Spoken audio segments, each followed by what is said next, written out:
Fl-aħbarijiet spiss nisimgħu b'każi kriminali li donhom ikunu tal-istejjer, biex imbagħad fl-istejjer niltaqgħu ma' każi kriminali li kważi setgħu ġraw ta' veru.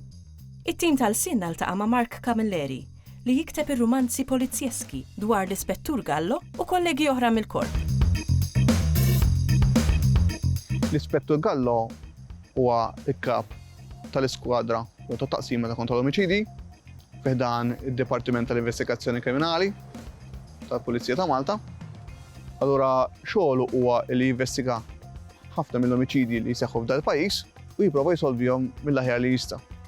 Ovvjament, hemm premessa importanti illi mhux kull omiċidju huwa neċessarjament jiġi solvut. L-istorja tal-pajjiż turina li ħafna omiċidi li ma ġewx solvuti għal diversi raġunijiet fosthom nuqqas ta' provi, eċetera, eċetera. Jew minn provi xejn. L-Ispettur Gallo huwa minn Sliema, jgħix ta' Sliema, però minkejja jgħix ta' Sliema, għal kontrarju tal-perċezzjoni ta' nies li forsi huwa bniedem li jitkellem l-Ingliż, eċetera, mhuwa xejn minn dan kollu anzi huwa Malti. Malti qatt għal volja huwa twieled l-Italja minn missier Taljan u Maltija u ġie jgħix hawnhekk, dak kien għandu t-tifel ta' 6 jew 7 snin. Però huwa jitkellem Malti, bħal ċikultant jitkellem Malti pur iżejjed u juża l-Malti vernakular ta' kuljum. Il-Malti jitkellmu n-nies ta' kuljum. U dik waħda mill-affarijiet li għaddiġejt li għamlu minn Sliema għaliex marritx dik li xejn li għax bil-fors huwa minn Sliema jitkellem tal-Pepe, jitkellem l-Ingliż, eċetera. L-Ispettur Gallo huwa separat, għandu 6 tfal,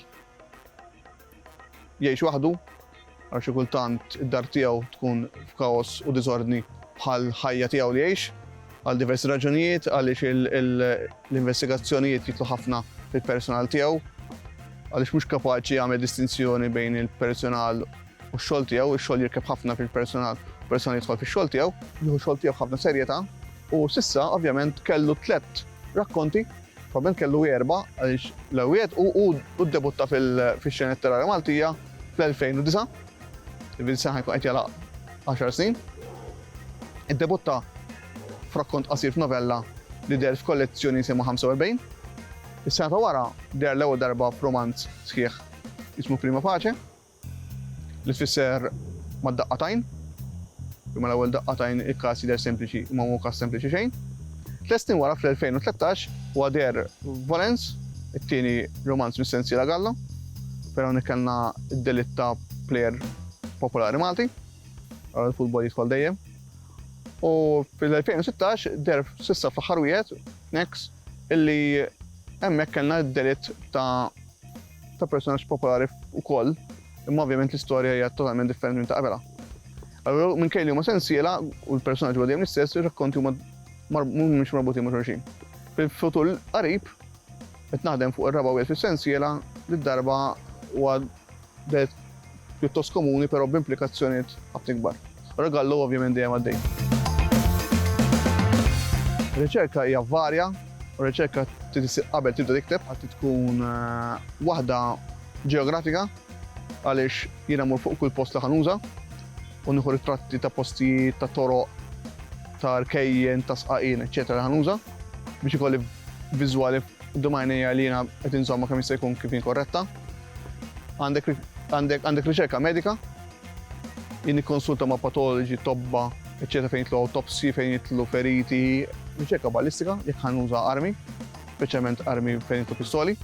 Hija riċerka kriminali fis-sens li jiena nikkonsulta ma' ħafna pulizija fuq ix-xogħol li jsir kemm bħala investigazzjoni fuq il-post tad-delitt, fuq xena tad-delitt, meta nitkellmu fuq dak li ħana nsejħulhom SOCOs. SOCOs huma Scene of the Crime Officers, huma l-uffiċjali tax-xena tar-reat, u tuni ħafna idejat kif jaħdmu bħala ritwal. Ngħidulu aħna ir-ritwal huwa importanti ħafna kif isir kif suppost. Allura hemm ħafna riċerka, ħafna mistoqsijiet, ġurnalisti, jekk hemm daħal ġurnalisti, postijiet, natura, lavuri, passatempi, dak kollu li jiena minix espert fuqu, jew minix marref fuqu, jiena ovvjament irid nistaqsi min huwa mħarreġ u marref ħafna tal minni fuqu.